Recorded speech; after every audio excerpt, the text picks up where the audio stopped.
Have you ever worked all day and still felt strangely empty?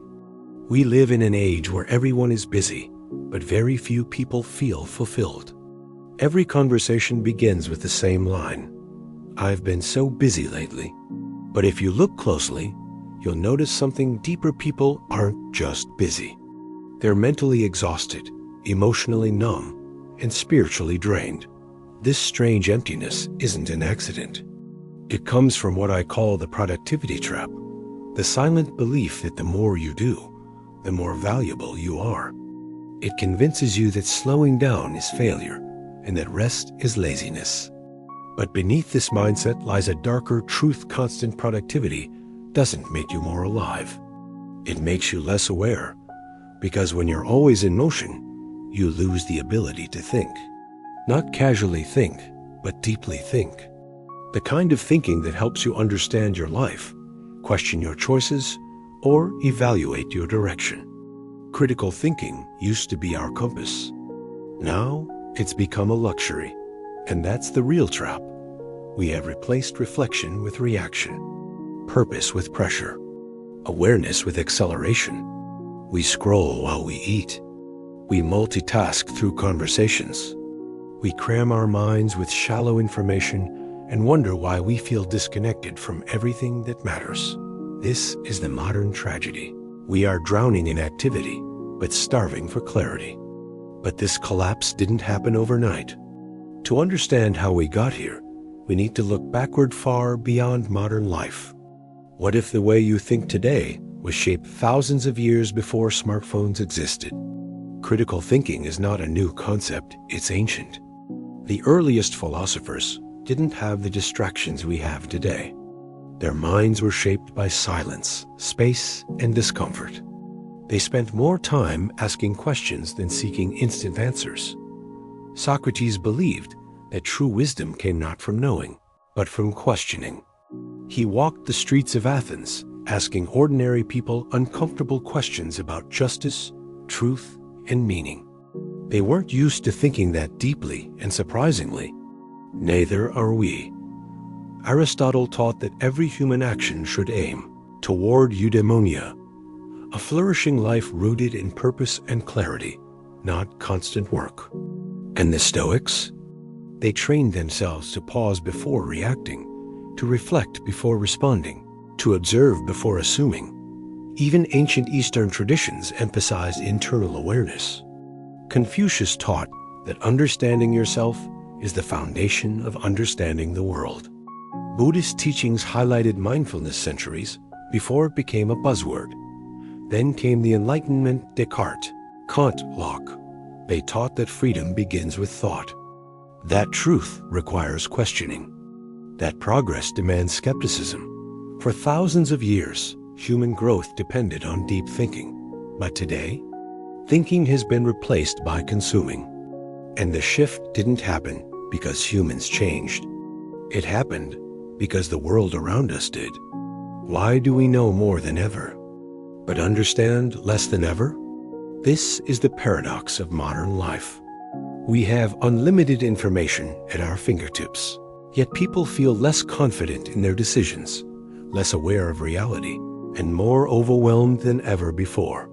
The first reason is information flood. There's simply too much.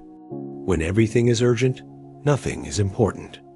Our minds were built for scarcity, not abundance. Second, life is too fast. Deep thinking requires slowness, stillness, and time. But today's world rewards speed, reaction, and constant stimulation. When your attention is constantly hijacked, critical thinking becomes impossible. Third, schools stopped valuing thought. Memorizing answers replaced questioning assumptions. Students learned how to pass tests, not how to understand the world. Curiosity slowly died. Fourth, culture shifted. We reward busyness. We praise multitasking. We treat rest like a guilty pleasure instead of a necessity. And the result? People confuse activity with progress. They confuse being informed with being wise. They lose the ability to pause and ask, does this matter? Is this true? Is this even aligned with my life? But the biggest culprit isn't culture or education. It's the digital environments shaping our thoughts every second of the day. Our algorithms controlling what you think without you noticing.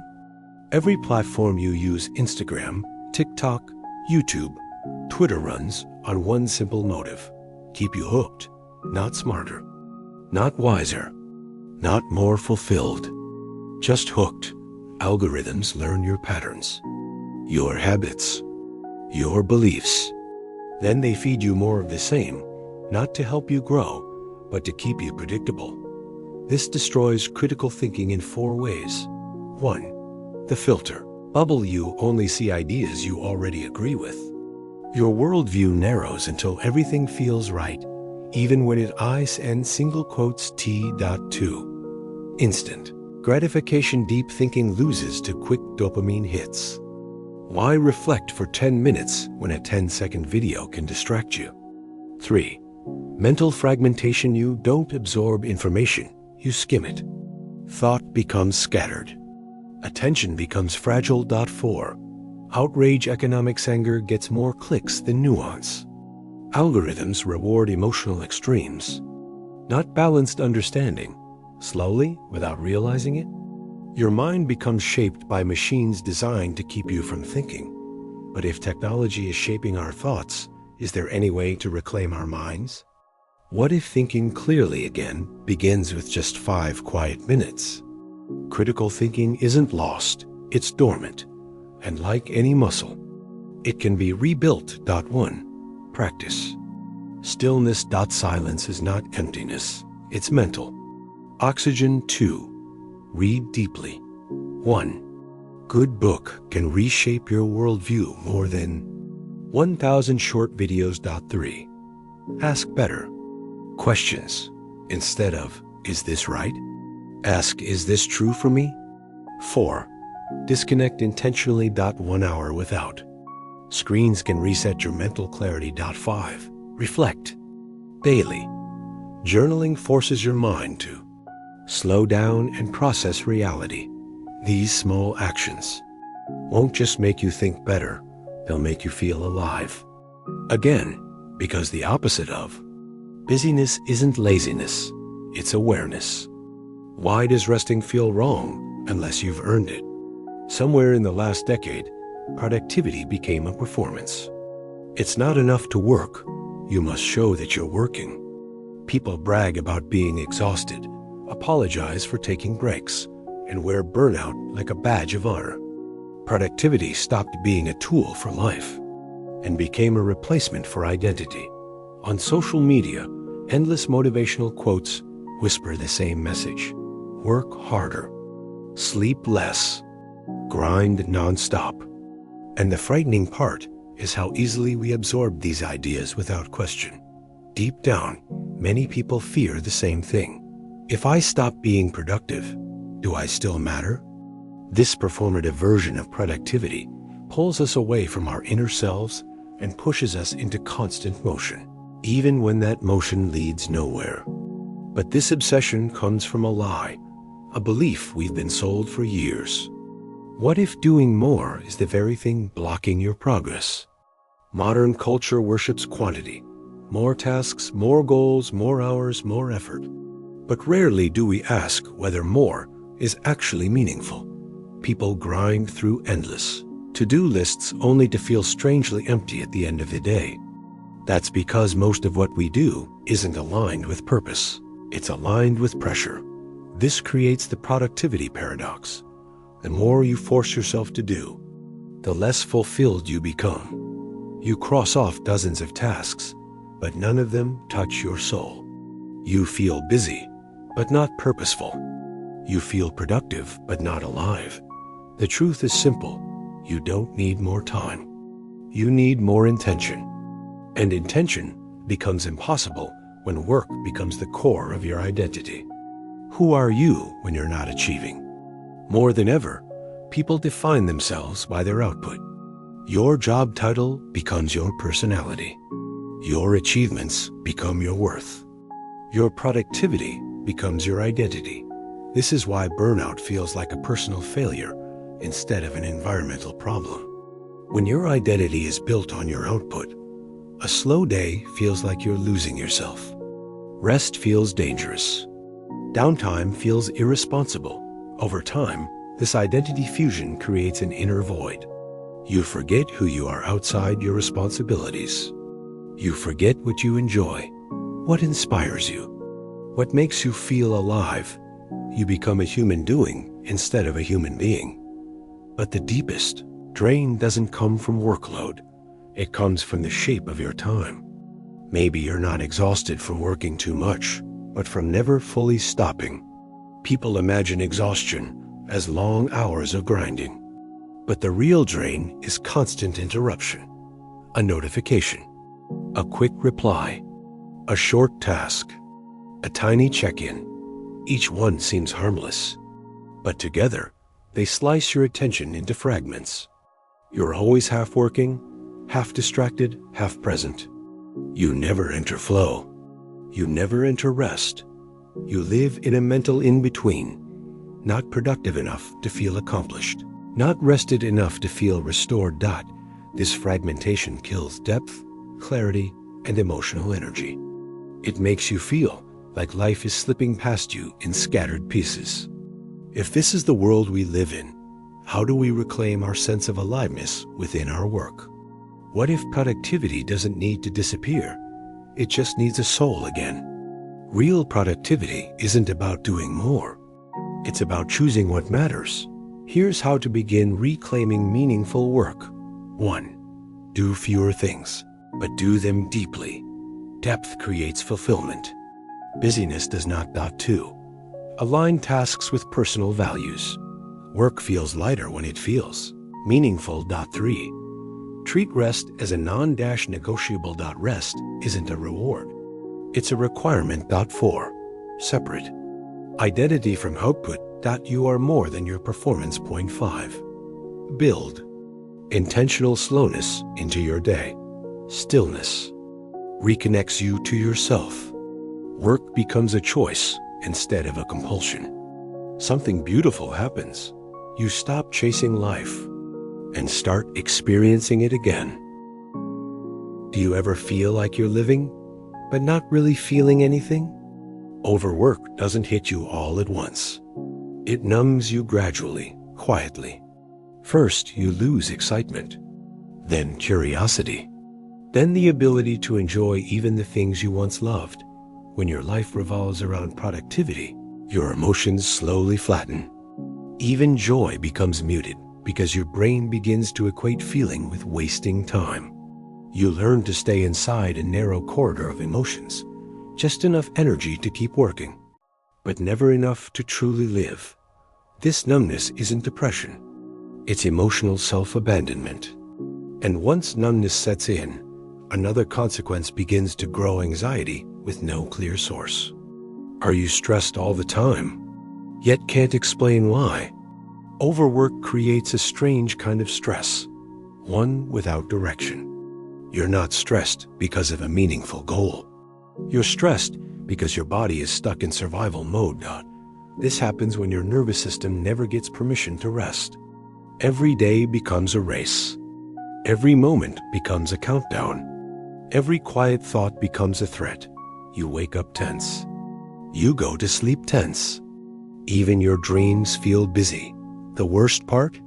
This kind of stress doesn't push you forward. It pulls you apart. And as stress grows, your ability to focus begins to crumble. Why is focus becoming harder than ever before? Attention is not a trait, it's a resource. A finite one. Overwork burns it faster than your brain can replenish it. You bounce between tasks, screens, and responsibilities, never giving your mind a chance to settle. You end the day mentally drained, yet with nothing meaningful completed. You try to focus, but your mind feels slippery, grasping at one thought, then another, and another. This collapse of attention is not a personal failure. It's a natural response to a life with no mental boundaries. And when attention collapses, something else begins to crack your relationships. How can you be surrounded by people, yet feel completely alone? Overwork does something subtle. It disconnects you from others. You stop being present. You stop listening deeply. You stop showing your real emotions because you don't want to waste time processing them. Slowly, your relationships become transactional rather than emotional. People sense it. You sense it. The more you chase productivity, the harder it becomes to connect. And loneliness grows, not because you lack people, but because you lack presence. But emotional collapse isn't irreversible. You can rebuild your inner world. To feel alive again, you must first give yourself permission to feel. Here's how emotional clarity returns. 1. Slow moments walk without headphones. Sit with your breath. Let your mind wander. 2. Emotional check-ins. Ask yourself, what am I feeling right now? Not what you should feel, but what you actually feel. 3. Connection without productivity talk. To someone without multitasking. Presence is connection. 4. Re-engage with small joys. A song you love. A warm drink. The morning sun. Small joys rebuild emotional sensitivity. 5. Rest without guilt. When you rest without shame, your heart begins to open again. And slowly, your emotions return. Your presence returns. Your aliveness returns. When was the last time you heard your own thoughts clearly? In a noisy world, inner silence becomes rare. But silence is where your inner life grows, your intuition, creativity, wisdom, and sense of meaning. Busyness steals silence. Silence is where the soul speaks. Busyness is where the soul hides. Without silence, you forget who you are. And when silence disappears, something deeper begins to fade, your sense of purpose. Are you climbing a ladder that's leaned against the wrong wall? Purpose doesn't vanish suddenly. It fades slowly, buried under obligations and deadlines. You stop asking the questions that matter. What do I want? What do I value? What makes life meaningful? Instead, you focus on what needs to get done. The danger? You can become successful at the wrong things. And without purpose. We enter something many people feel today, a quiet crisis of meaning. Why does life feel full, yet strangely hollow? People today have comfort, technology, opportunity, yet feel empty. This is the meaning crisis. Because modern life gives you everything except the one thing the soul needs. Depth. Meaning doesn't come from productivity. It comes from reflection, from intention, from alignment. When life loses depth, it becomes directionless, even if it looks successful from the outside. But there is a way back. The doorway is stillness. Stillness is not the opposite of productivity. It's the foundation of it. Stillness is where clarity is born. It allows your mind to reorganize, your emotions to settle, and your intuition to surface. Even 5 minutes of intentional stillness per day begins healing the spiritual burnout created by nonstop living. Stillness reconnects you with yourself. Once stillness returns, something beautiful happens. You begin rebuilding a meaningful inner world. A meaningful life begins inside you long before it appears around you. Here's how meaning is rebuilt. 1. Reflective journaling. Ask yourself the questions life drowned out. 2. Value-based choice. And ask, what should I do? Ask, what aligns with who I want to become? 3. Rituals of presence. Morning sunlight. Evening reflection. Quiet rituals anchor the soul. 4. Creative expression. Art, writing, movement. Creativity reconnects you with yourself. 5. Internal alignment. Decide what matters. Then build life around it. This is how busyness loses its grip and purpose returns. What if productivity was never meant to measure your worth? Productivity should be a tool, not an identity. A method, not a meaning. When you stop equating productivity with personal value, you free yourself from the pressure to constantly prove your existence through output. Real productivity is not about how much you do. It's about how much of what you do actually matters. And that requires learning the forgotten art of slowing down. Slow is not weak, slow is aware. Slow living isn't about doing less. It's about doing things intentionally, consciously, fully. Slowness allows you to experience life instead of racing past it. To taste food, feel the moment, breathe fully, think clearly, and reconnect with your inner world. Slow living reconnects you to time, not as an enemy, but as a companion. Once you embrace slow living, you can begin designing a life that feels human again. Your life is not an algorithm. Machines aim for efficiency. Humans aim for meaning. Your life should not resemble a productivity dashboard. It should reflect your values, your curiosity, your inner rhythms. To design a human life. Create space for rest. Prioritize relationships. Let curiosity guide you. Allow slowness to choose pace. Treat your inner world as seriously as your outer achievements. Small habits break big illusions. The productivity illusion thrives on unconscious living. It loses power when you become intentional. Break it through. Clear. Boundaries, meaningful goals, mindful mornings. Digital. Discipline, daily reflection. Slowness as strength. Freedom comes not from doing nothing, but from doing what aligns. And when the illusion breaks, something powerful returns. Maybe the goal was never to be productive, but to feel alive. Aliveness is presence. Aliveness is depth. Aliveness is meaning. Aliveness is emotion. Aliveness is connection. Aliveness is intentional living. When you return to aliveness, productivity becomes a choice, not a chain. Work becomes creative, not consuming. Life becomes rich, not rushed. You remember what it feels like to be human.